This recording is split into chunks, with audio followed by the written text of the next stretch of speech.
for bad things to win. The time has come for life to begin. The time for bad things to win.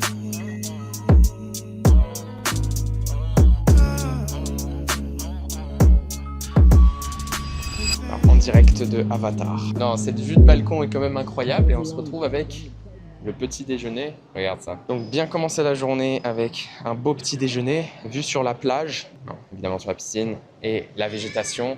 Encore une fois, j'ai beaucoup de choses à dire sur Singapour. Singapour, j'avais mes attentes, mais on est sur quelque chose de complètement différent.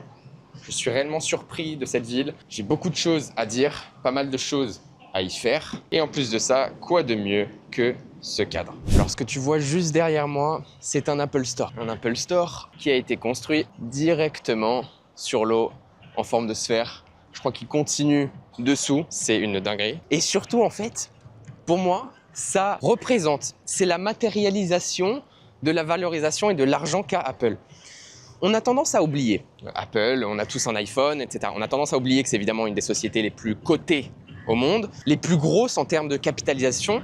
On est à plus de 4 trillions de dollars. Donc évidemment, Apple n'est pas une personne. C'est pas comme on dit, ah, Elon Musk est devenu trillionnaire, il y a 1 trillion, etc. On se dit c'est plus impressionnant. Mais bon, techniquement, donc Apple vaut 4 trillions, c'est quand même dirigé par des personnes et c'est une entité. Donc même d'un point de vue légal, de manière générale, une entité peut avoir des comptes bancaires. Une entité, ça peut être donc une personne ou ça peut donc être une société. Et donc on a tendance à oublier avec ces chiffres faramineux. Donc comme je disais, Apple c'est 4 trillions de market cap.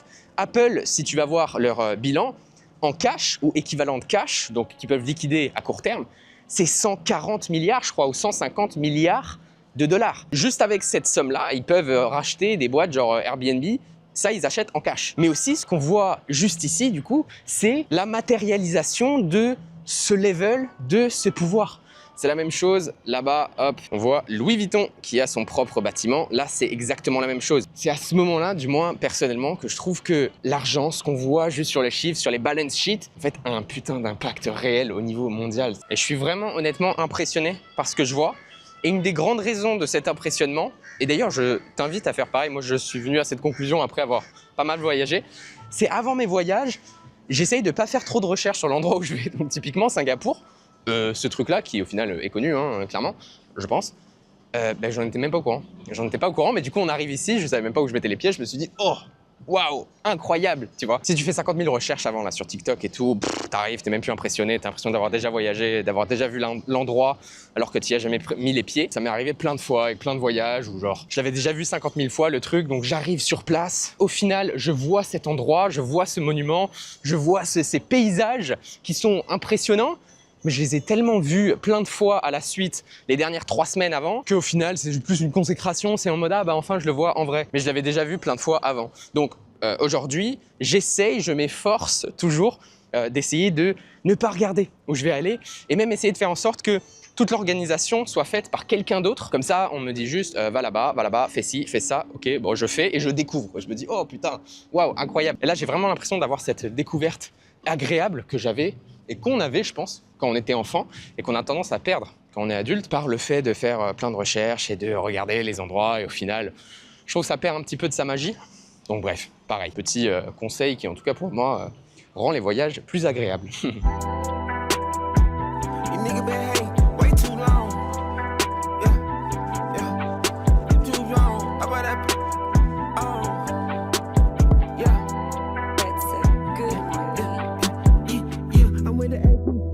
Tu vois, ça c'est exactement ce que je te disais sur le fait de ne pas regarder avant où tu vas. Genre ça c'est à l'intérieur du mall, le mall est gigantesque. Mais regarde, tellement gigantesque qu'il y a des rivières, tu peux passer en mode Venise. Ça j'avais aucune idée, tu vois. Aucune foutre idée que c'est là où j'allais. J'avais tout simplement juste dans mon planning de venir ici ce matin et puis aller après déjeuner quelque part, puis après cet après-midi un autre truc.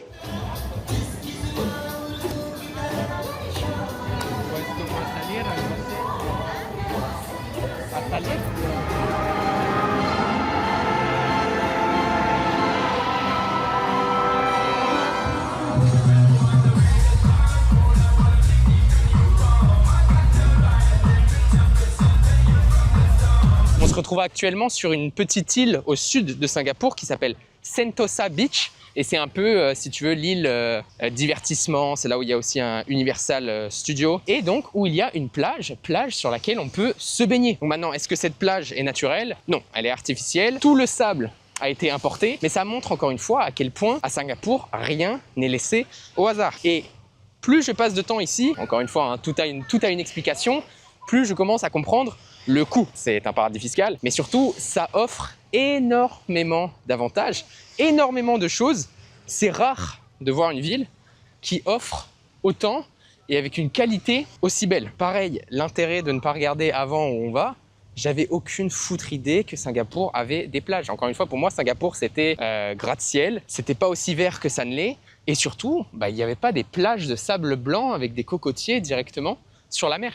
Et le plus impressionnant, c'est que là, on est à 15 minutes de la ville. En gros, ici, tu as la ville principale. Tu passes juste un pont. Et puis ici, en fait, tu as l'île un petit peu loisir, si tu veux. Et donc là, je suis actuellement sur cette plage. Mais tu vois qu'il y a une autre plage en dessous. Et tu as une autre plage encore plus grosse au-dessus.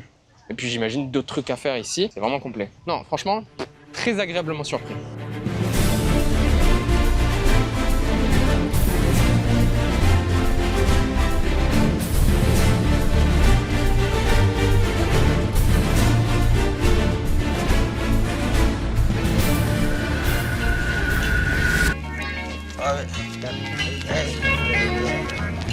Pocket so fat, call me Orbit.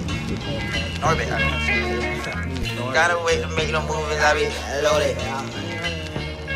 Je viens de terminer 1 heure de rendez-vous avec mon banquier privé ici à Singapour. On a CNBC qui tourne sur écran géant juste derrière moi. On est en plein dans le quartier des finances. On a pu échanger sur mon portefeuille, leurs investissements, leur vision, ce qu'ils recommandent à leurs clients actuels et un petit peu les différentes opportunités qu'il y a en ce moment sur les marchés. Et cette conversation m'a fait me rappeler un petit peu du réel fonctionnement des banques. La vidéo complète à ce sujet du rendez-vous que j'ai pu avoir avec mon banquier privé à Singapour est déjà disponible sur ma chaîne YouTube. Je t'invite à aller la checker juste ici en haut à droite. Il y a bien un truc avec lequel je suis surpris ici à Singapour, c'est que indirectement, comme beaucoup d'autres grandes villes, je m'attendais à voir, oui, les gratte-ciel, mais beaucoup de béton partout. Alors qu'ici, en fait, tu as constamment l'impression d'être dans la jungle. Là, en ce moment même, je suis dans un café et en fait, tout autour de la ville, que ce soit à côté des routes, que ce soit dans les buildings, que ce soit dans les lobbies, que ce soit absolument partout, il y a de la végétation, il y a de la nature. Ça se remarque vraiment. Et ça vient du fait que le gouvernement, depuis les années 1960, ont pour projet, la stratégie derrière Singapour, c'est de faire une ville dans la nature. City in nature. Pareil, hier, j'étais au Botanic Gardens et en sortant de Botanic Gardens, je voyais des villas, mais de malades mentales. Au point où je me suis dit, c'est peut-être des ambassades ou des consulats ou des choses comme ça. Donc, j'ai fait un petit peu mes recherches. Et non, alors c'est bien des villas privées. Les prix, j'étais absolument choqué. On ne parle pas de belles villas à 10, 15, 20 millions. Non, non, on parle de genre minimum 70 millions de dollars jusqu'à 300 millions de dollars dans ces zones-là.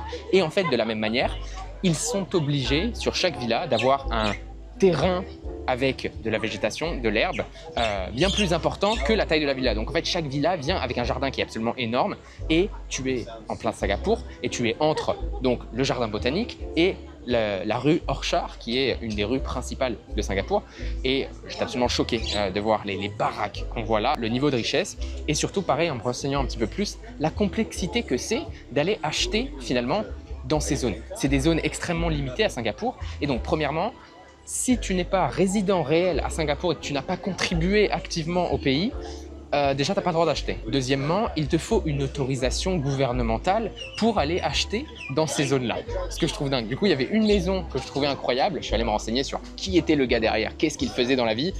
Bon, en l'occurrence, c'était le frère du prince, non, du sultan de Brunei.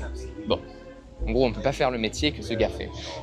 Mais sinon, en regardant plus dans les alentours des villas, il y avait quelques noms un petit peu connus. Donc, il y avait plusieurs gérants de fonds d'investissement asiatiques. Mais on retrouve heureusement dans cette zone pas seulement des oligarches, pas seulement des frères de famille royale, mais aussi par exemple Eduardo Saverin, qui est un des cofondateurs de Facebook. Pour ceux qui ne savaient pas, il avait 30% de Facebook à l'époque. Aujourd'hui, il a une fortune estimée à 30 milliards de dollars et il a pu acheter du coup une maison dans cette zone-là pour 170 millions de dollars. 170 millions de dollars. Quand tu vois ça, honnêtement, les villas de ouf dans le sud de la France, honnêtement, paraissent pas si chères. Hein. On retrouve aussi James Dyson, propriétaire des aspirateurs, des sèche-cheveux et tout. Pareil, le mec pèse 15 à 20 milliards de dollars. Et là, de la même manière, ça te montre un petit peu pourquoi il a pu acheter là-bas. Il a déplacé le siège de Dyson à Singapour. Donc, cet homme a contribué activement à l'économie de Singapour. Et donc, plus le fait qu'il est fric à la mort, il a le droit d'aller acheter dans ces zones-là ce genre de maison. Bref, je m'éloigne un petit peu de mon point qui était que Singapour est une ville extrêmement verte et je comprends un petit peu mieux pourquoi on s'y sent aussi bien.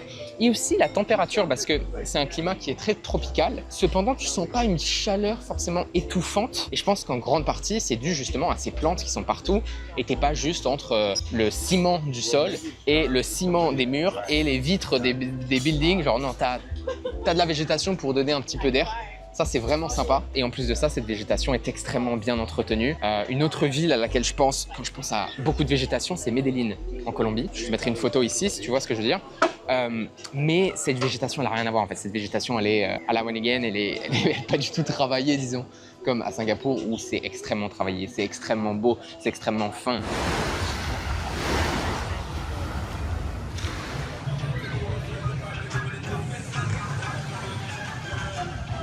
Je suis au bord de la plage. On vient juste de terminer de manger des tacos. Il y a de la musique latino en fond. Si tu m'avais dit que ça, c'était Singapour, bah, je t'aurais pas cru, tu vois. Regarde, plein de petits marchés, plein de petits stands de nourriture. C'est pas comme un quartier financier où t'as que des banques. C'est joli et puis c'est tout, mais c'est mort, il n'y a pas d'âme. C'est très vivant. Ça me rappelle un petit peu l'énergie, entre guillemets, de Londres, où il y a toujours un truc qui se passe, il y a toujours des gens, et il y a plein de cultures différentes, bon, même si c'est très asiatique. Mais une des différences que je vois avec Malaisie, par exemple, c'est que la culture asiatique n'est pas la même. C'est-à-dire que c'est pas une culture asiatique musulmane, premièrement. La majorité ici, c'est taoïsme, non, bouddhiste, et après il y a taoïste, musulman, chrétien. Enfin, c'est beaucoup plus varié, disons, que la Malaisie. Et les Asiatiques qui sont ici, déjà, premièrement, la langue principale, la langue officielle, c'est l'anglais. Du coup, en fait, indirectement, tu te sens moins dépaysé. Enfin, je me sens en tout cas beaucoup moins dépaysé qu'en Malaisie. Et une culture qui va être un petit peu plus proche, qui est un petit peu plus westernisée que la Malaisie.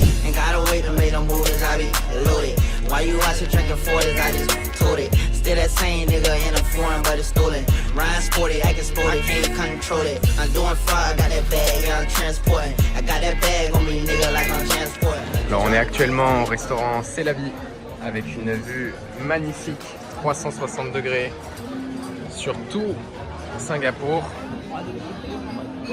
Le seul truc, c'est que il y a énormément de monde parce qu'en fait c'est un endroit, c'est presque touristique quoi, ce bar, ce restaurant. Donc en fait, tout ça c'est le bar, à la limite ça va. On est ici pour manger, ça va. Mais juste ici en fait, juste derrière, t'as, je crois, les personnes qui doivent payer pour monter à l'observatoire, genre pour pouvoir visiter. Mais du coup, ouais, il y a un peu de bruit, il y a un peu de monde quand même. Je pensais que ça allait être un petit peu plus, sympa, mais bon, quand même très sympa. On a une jolie vue et regarde, on a un coucher de soleil qui est exactement là-bas. Pas mal, hein? Oh là là, qu'est-ce que je suis mauvaise langue. Regarde-moi ce beau coucher de soleil au final.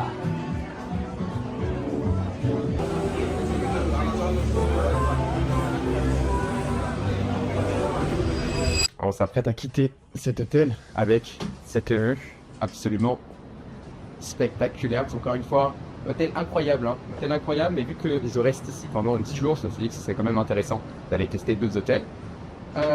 Puis maintenant, donc, cette jolie piscine que tu vois, la question c'est est-ce qu'on l'a utilisée ne serait-ce qu'une seule fois? Je te laisse deviner ça dans les commentaires. On se retrouve actuellement dans une des plus grandes suites du Ritz-Carlton ici à Singapour, au dernier étage. Et donc, je vais te faire un petit room tour, mais surtout te montrer finalement à quoi est-ce qu'on peut s'attendre en termes de matériaux, en termes de services, en termes de finition sur un palace ici à Singapour. Quand on dit palace, c'est un hôtel. Donc, on se retrouve actuellement dans le salon. Donc, on a une vraie démarcation entre salon, chambre et salle de bain que je te garde pour après. Et donc, évidemment, le premier truc qu'on remarque, c'est cette vue absolument emblématique, absolument iconique de Singapour. Ça, c'est un des détails que j'aime bien quand je voyage de manière générale, c'est avoir quelque chose que je ne peux pas avoir ailleurs. Cette vue sur typiquement MBS, Marina Bay Sands, ça, tu ne peux l'avoir que à Singapour. Et ce qui est complètement spectaculaire avec cette vue, c'est qu'en fait, on a la vue sur littéralement tous les monuments, tous les endroits importants de Singapour. Donc, on va avoir les jardins, Gardens by the Bay, je crois que c'est. On va avoir le MBS, on va avoir le gros mall, on va avoir la sphère Apple, on va avoir tout le quartier financier, on va avoir le quartier plus ancien, plus colonial, on va avoir le Supreme Court. On voit littéralement tout depuis sa chambre. On n'a finalement même pas besoin de sortir pour visiter la ville. Donc ça, c'est quand même incroyable. Ensuite, on a ici un desk. Donc encore une fois, très agréable pour pouvoir travailler. Je pense que on peut difficilement faire mieux comme vue pour travailler. Et encore une fois, c'est presque émouvant et encore une fois, iconique. Au niveau du bureau, ici, on va avoir tous les branchements, donc tous les sockets, dont international. Donc tu peux même brancher tes câbles français si tu veux. Et puis le HDMI directement. HDMI que tu peux connecter à l'ordi et qui se connecte à la télé qu'on voit juste ici. À ce niveau-là, du coup, on a aussi toute la partie, en gros, mini-bar avec plein de petits snacks gratuits. Non, je rigole, ils sont évidemment payants. Mais on est arrivé à l'hôtel. J'ai ma copine, du coup, qui va un petit peu goûter chacun avant de réaliser que ce petit paquet de chips est à 8 $. Donc bon, bref, on a tout ça, les bouteilles d'eau, les Nespresso, les ce que tu veux. Un truc sympa aussi, c'est que on a un système Bose dans toute la suite qui permet de faire des after parties pour après les soirées. Donc ça, c'est cool.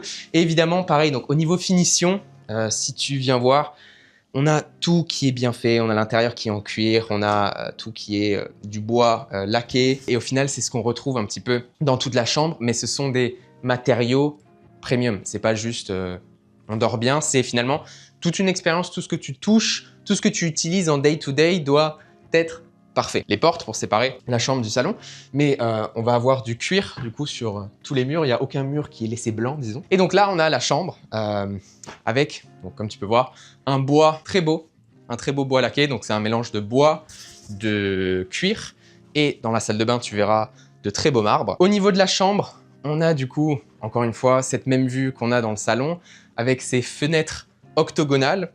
Et le Ritz-Carlton nous précise que l'idée, le message derrière, le signe, le symbole de ces fenêtres octogonales, c'est le chiffre 8 qui, dans la culture chinoise, est considéré comme favorable. Petite info du jour.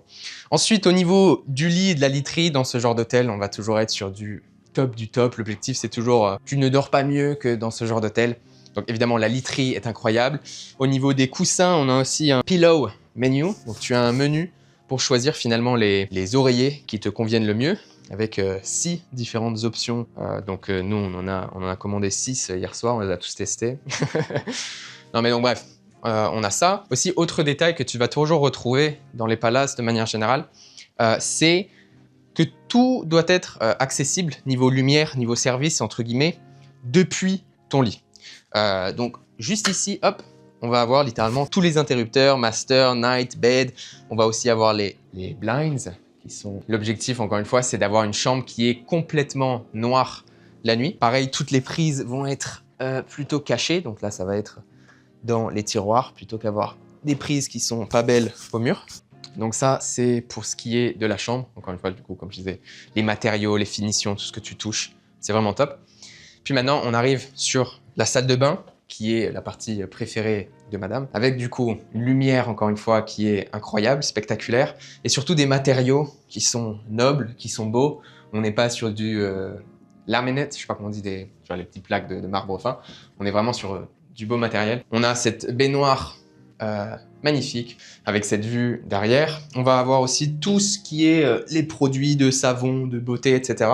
qui sont de manière générale de marques différentes. Ici, on est sur une marque qui est Diptyque, pour ceux qui connaissent, très belle marque. On a aussi des sels pour faire des bains. Petit détail aussi attentif, on va aussi avoir un menu de bain, donc menu de bain, où tu peux évidemment faire ton propre bain, mais tu peux aussi demander à ce qu'ils viennent te faire un assortiment de différents bains, Bubble Bath, Epsom and Himalayan Bath Salt Soak, etc. Et le bain est facturé 125 $. Si tu veux mon avis, c'est assez cher pour un bain. Voilà, c'est pour l'expérience et pour 50 $ de plus, tu peux avoir des pétales de rose. Ici, on a les 2 lavabos. Je ne sais pas si on le voit à l'écran, mais c'est vraiment grand. Le miroir est vraiment gigantesque aussi. Les lumières, encore une fois, je sais que c'est majoritairement des gars qui regardent mes vidéos, mais sachez que les femmes, en fait, elles aiment bien ce genre de truc pour se maquiller, parce que du coup, la lumière, elle est exactement pareil. Genre, des lumières de dessus, c'est pas bon. Au moins, tu le sais, tu auras appris quelque chose. Pareil, au niveau de la douche, ça sort du ceiling directement.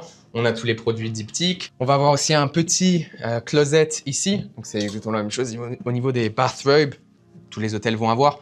Mais ici, on est sur des matériaux qui sont pas les mêmes, disons. On n'est pas sur un matériau serviette. Donc ça, on a d'ailleurs, c'est quoi, c'est ici? Ouais, on a 2 livres.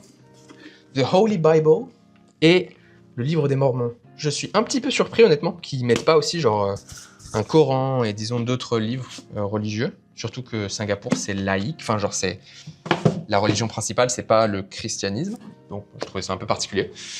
Ici, on a des toilettes avec les toilettes japonaises là, qui te sprayent le trou de balle. Et puis, ça conclut un petit peu ce tour du coup de la chambre. Et autre chose qu'on va pas forcément voir ici, mais dans l'hôtel, il y a plus de 4000 œuvres d'art, des Frank Stella, des Andy Warhol.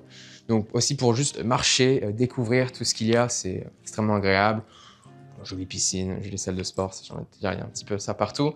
Mais encore une fois, cette vue absolument spectaculaire. Et ce que j'aime avec ce genre d'hôtel, ce genre d'offre, entre guillemets atypique et entre guillemets iconique, c'est que malgré le prix, tu ressors, je trouve, avec un souvenir que tu vas garder plus ou moins toute ta vie. Je pense que toute ma vie, je me rappellerai de cette chambre avec cette vue parce que c'est justement iconique. C'est pas juste une chambre normale qui peut faire l'affaire si tu as juste besoin de dormir. Mais si tu recherches réellement une expérience, c'est ce que ce genre de palace, ici par exemple à Singapour, mais il y en a dans toutes les villes, peut potentiellement t'offrir.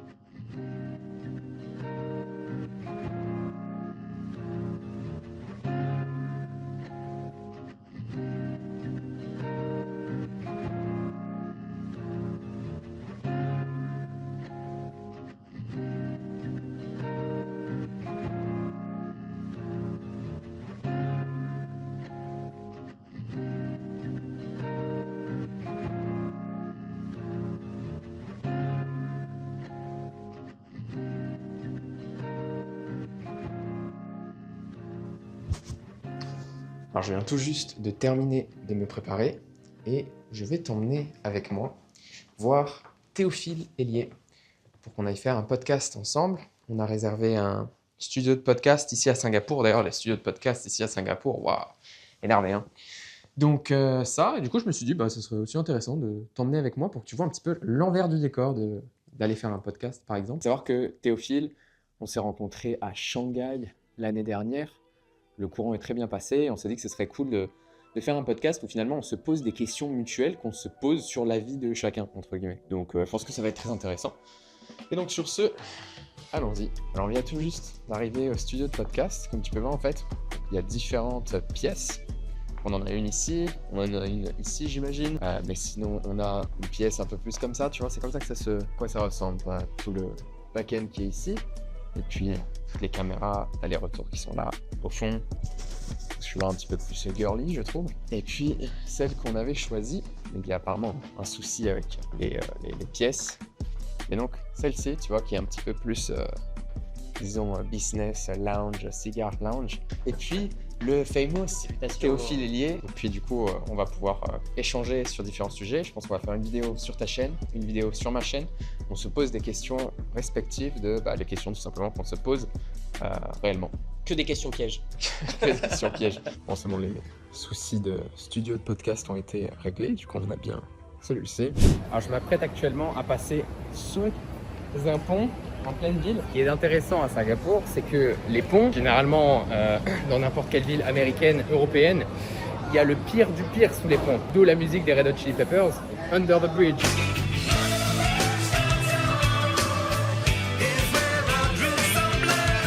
Alors qu'ici, sous le pont, c'est absolument magnifique. Il y a des petits trucs de jus, il y a des enfants, il n'y a aucun tag, il n'y a aucune seringue au sol, il n'y a aucun sans domicile fixe. C'est absolument magnifique, comme tu peux le voir. On est sous le pont qui est extrêmement propre. C'est pas Under the Bridge downtown. Faut que je sois honnête sur un truc. De par mon métier, j'ai un rapport à l'argent qui est assez particulier parce que je ne suis absolument pas payé pour mon temps. Mon temps n'a littéralement aucune corrélation avec l'argent gagné. Là où je suis payé, c'est sur mes décisions et la qualité de ces décisions. Donc littéralement, je suis dans une situation, j'ai un profil où je peux passer 15 à 20 minutes de mon temps et ces 15 à 20 minutes vont vous valoir littéralement des centaines de milliers de dollars. À l'inverse, je peux me retrouver dans une situation où 4 heures, 5 heures, 6 heures de mon temps vaut rien, voire même un rendement, un retour qui est négatif. Donc maintenant, tu vas me dire d'un côté, c'est plutôt bien d'avoir son argent qui n'a aucune corrélation avec son temps. Ça, c'est, disons, le beau côté. Le mauvais côté, c'est que vu que je suis payé pour la qualité de mes décisions, je ne peux pas, comme certains métiers, travailler sans trop y réfléchir. Je te donne un exemple. Un freelance qui fait de la compta peut, littéralement, si son travail lui permet, voyager le monde et juste se mettre dans un Starbucks avec une Wi-Fi, faire de la compta, écouter de la musique en même temps et, disons, même pas être tant présent que ça. Il peut écouter un podcast en même temps, il peut être en train de faire autre chose et juste, voilà, il passe, parce que littéralement, il est payé pour son temps. Généralement, ce sont des personnes qui sont d'ailleurs payées à l'heure. Et indirectement, ça offre une certaine liberté, la liberté de ne pas prêter tant attention au travail que tu fais. Alors attention, je ne dis pas que c'est bien, je pense que dans tout ce que tu fais, il faut avoir une certaine intention, sauf que quand tu trades et donc que tu es payé pour la qualité de tes décisions, bah là, d'autant plus, il faut énormément d'intention et donc, honnêtement, désolé de casser le mythe, mais tu ne peux pas finalement trader depuis la plage en buvant un petit peu d'alcool, en parlant en même temps à un ami. Non, tu es obligé d'être extrêmement concentré. Et moi-même, au bureau, pendant que je trade, je n'écoute pas de musique, je n'écoute pas de podcast. Je suis à 100% concentré sur la tâche que je suis en train de faire. Maintenant, si je fais des choses qui sont autour, je traque mes performances, je fais mon journaling, je fais mon reporting de fin de mois, je fais de l'accompagnement avec des élèves, je réponds à des questions. Tout ça, généralement, j'ai de la musique, il n'y a aucun problème parce que ça ne me demande pas un focus qui est à 100 000%. Alors que trader, ça me demande un focus à 100 000%. Et surtout, si je n'ai pas ce focus à 100 000%, je vais le payer très vite parce que je suis payé pour la qualité de mes décisions. Et donc, ce qui est marrant, c'est que je viens hier de dépenser plusieurs milliers de dollars, pas pour étendre mes vacances, pas pour avoir un upgrade dans ma chambre, non, pour rentrer au bureau, rentrer à Panama plus tôt que prévu. Pourquoi ? Parce que ça fait maintenant un bout de temps que je suis en déplacement et encore une fois sur papier, je peux trader de absolument n'importe où. Cependant, je ne suis pas habitué à cette time zone, j'ai pas mon bureau, j'ai pas mes affaires. La qualité de ma prise de décision n'est pas à son maximum. En plus de ça, évidemment, j'adore mon activité, je suis passionné par ce que je fais. Donc, je t'avoue, aujourd'hui, je suis dans un cadre qui est magnifique. Je ne suis même pas présent. Je ne suis même pas présent parce que ma tête est ailleurs, ma tête est au bureau. J'ai envie de rentrer, j'ai envie de retrouver ma routine et j'ai envie finalement de retourner à mon occupation. Et comme je le dis, ça c'est un des petits trucs que les gens ne voient pas forcément. C'est-à-dire que ton argent n'est pas corrélé à ton temps. Sur papier, c'est très bien. Mais comme je t'ai dit, sur certains points spécifiques, ce serait plus facile pour moi d'être freelance et de pouvoir faire un travail qui, disons, ne nécessite pas une concentration à 100 000%.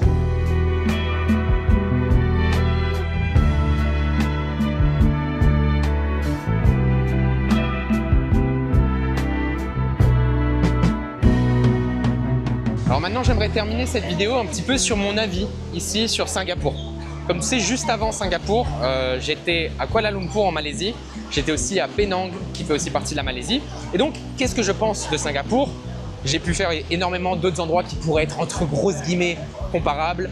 Des Dubaï, des Miami, des New York, des Londres, des Paris, enfin bon bref. Je dois avouer, alors déjà juste regarde, c'est exceptionnel. Je dois avouer que Singapour m'a surpris. Je n'ai jamais vu, après des années de voyage, après avoir vu énormément d'endroits, je n'ai jamais vu une ville, / un pays, / un état aussi bien géré de toute ma vie. Tout fonctionne, tout est moderne, il n'y a aucun souci, il n'y a aucun problème apparent, il n'y a pas de trafic, c'est safe, c'est propre, c'est vert, ce n'est pas pollué. C'est un pays politiquement extrêmement stable, économiquement extrêmement stable, qui a réussi à avoir une vision long terme. Donc toutes leurs politiques actuelles, ce sont des politiques avec une vision long terme sur les 20, 30 années à venir. Là où beaucoup d'États ne peuvent pas avoir cette vision long terme, simplement par le fait qu'un gouvernement se change tous les 4 à 5 ans. Donc franchement, je suis épaté de cette ville. J'en avais entendu beaucoup de bien, mais c'est encore au-delà de mes attentes, en toute honnêteté. Maintenant, la question qui fâche, est-ce que Singapour, c'est ultra cher? Et la réponse, honnêtement, c'est pas plus cher que Londres, c'est clairement pas plus cher que New York, c'est pas plus cher que Monaco, et je vais même aller plus loin. Si tu veux faire Singapour en mode cheap, le logement, ça va toujours être un petit peu cher, mais encore une fois, par rapport à d'autres grandes villes qui seraient un petit peu du même standard, c'est pas si cher que ça. Et surtout, donc, tu peux manger pour vraiment pas cher. Tu peux te transporter, disons, tout ce qui est Uber, même les métros, les bus, etc., pour beaucoup moins cher que des villes comme Londres. Là où Singapour va être cher, c'est quand tu vas pas dans le cheap, parce que comme je dis le cheap, tu peux finalement dîner avec ta copine pour 15 balles. Dîner avec ta copine à Londres pour 15 balles, c'est impossible. Mais dès que tu montes de niveau et donc que tu veux un certain niveau de service de standard, bon, là c'est les mêmes prix partout, là ça redevient cher, il n'y a pas un certain avantage. Mais là où Singapour est très cher, c'est sur l'immobilier. L'immobilier est hors de prix. Alors après, encore une fois, moins cher que Monaco. Et Monaco, c'est pas comparable avec aucun autre endroit sur Terre. Mais l'immobilier est hors de prix à Singapour. L'automobile aussi, donc si jamais tu veux avoir des belles voitures, ici avec les taxes d'import, etc., avoir des voitures, c'est extrêmement cher, même si tu en vois quand même. Donc les gens sont extrêmement friqués. Mais le détail dont finalement peu de personnes ne parlent, c'est la capacité à devenir résident. Parce que disons, dans ma situation, je pourrais très bien me dire, écoute, Singapour, c'est incroyable, j'ai envie d'y vivre. D'accord, très bien. Si je veux y vivre, si je veux donc avoir l'avantage fiscal d'être à Singapour, il faut donc que je devienne résident officiel. Évidemment, beaucoup de personnes pensent juste tu déménages à un endroit et c'est bon, tu es résident fiscal. Non, il faut évidemment une résidence qui est réelle, qui est légale, en faire ta réelle résidence fiscale, y passer plus de 6 mois par an. Et il y a toujours des règles, d'accord? Prenons l'exemple de Monaco. Pour devenir résident fiscal à Monaco, déjà tu dois renoncer à ton passeport français, ta nationalité française, donc il t'en faut d'autres. Si tu n'es pas français, il n'y a aucun problème, il te faut ça. Et deuxièmement, en ballpark, en grosse moyenne si tu veux, il te faut 1 million de dollars, 1 million d'euros à pouvoir amener à Monaco directement. Donc il te faut 1 million qui ne fait rien. Bon, ok. Maintenant, Singapour, c'est un autre level. Singapour, donc, soit tu viens parce que tu es employé dans une boîte, tu travailles chez UBS et UBS vient t'employer et tu viens travailler à Singapour, là c'est autre chose. Mais si tu es dans une situation comme la mienne, tu es trader, tu es investisseur, tu te dis je veux venir vivre à Singapour, là par contre ça va être une autre paire de manches. Il faut donc, il y a plusieurs visas. Disons les plus logiques dans ma situation, ce serait venir investir 10 millions de dollars dans une société à Singapour ou aller créer une société à Singapour avec plus de 10 millions de dollars à l'intérieur. Donc, clairement, pas donné à tout le monde. Ça, c'est la première chose. Et tu peux pas juste transférer, genre bouger une société existante qui n'opère pas à Singapour. Et par la suite, il faut que cette société opère à Singapour. Donc, ça fait quand même beaucoup de si. Donc ça, c'est la première chose. Ou deuxième chose, qui serait, disons, la voie la plus simple, c'est par, entre guillemets, patrimoine et donc par family office. C'est-à-dire ouvrir ton family office ici à Singapour et tu peux avoir la résidence. Et là, pour ouvrir ce family office, il faut venir avec une petite somme de seulement 200 millions de dollars de Singapour. Ce qui fait environ 160 millions de dollars. Donc voilà le genre de level de personnes qu'ils veulent ici à Singapour. Et donc indirectement aussi, ça me fait pas mal penser. Ça me fait penser parce que du coup, je regardais un petit peu l'histoire de Singapour et pourquoi finalement ce pays, cet État, cette ville a autant de succès et marche aussi bien. Il faut savoir que Singapour, cela fait des décennies qu'ils investissent énormément dans l'éducation. Et finalement, il n'y a pas de secret. Tous les pays, les États qui ont pu investir énormément dans l'éducation de leurs citoyens, et c'est d'ailleurs la raison pour laquelle la langue officielle de Singapour, c'est l'anglais, ça c'est un autre détail que j'ai oublié de dire, mais c'est très international, Singapour. Singapour, je trouve ça très similaire finalement à Shanghai, mais Shanghai, c'est très chinois, très chinois. Kuala Lumpur, Malaisie, c'est très malaisien, il y a beaucoup d'Indonésiens, il y a beaucoup de Chinois, il y a beaucoup d'Indiens, il y a beaucoup de Pakistanais. C'est extrêmement différent, hein. Même pouvoir communiquer, c'est très compliqué. Bref, Singapour, c'est anglais, et ça parce que le gouvernement a décidé d'investir massivement dans l'éducation. Donc déjà, si tu peux en retirer un conseil pour toi, c'est n'arrête jamais d'apprendre. Continue constamment à t'éduquer parce que regarde le résultat au niveau d'une nation, mais au niveau d'une personne, c'est exactement la même chose, d'accord? Donc, continue à t'éduquer, c'est littéralement le truc numéro 1. Et maintenant, en plus donc d'avoir investi massivement dans l'éducation de leurs citoyens, ils ont aussi une politique d'immigration qui est extrêmement stricte, extrêmement serrée, où ils attirent uniquement des talents. Tout ce qu'ils veulent à Singapour, ce sont des personnes qui vont tirer le pays à la hausse. Ce sont des entrepreneurs, ce sont des personnes avec de l'argent.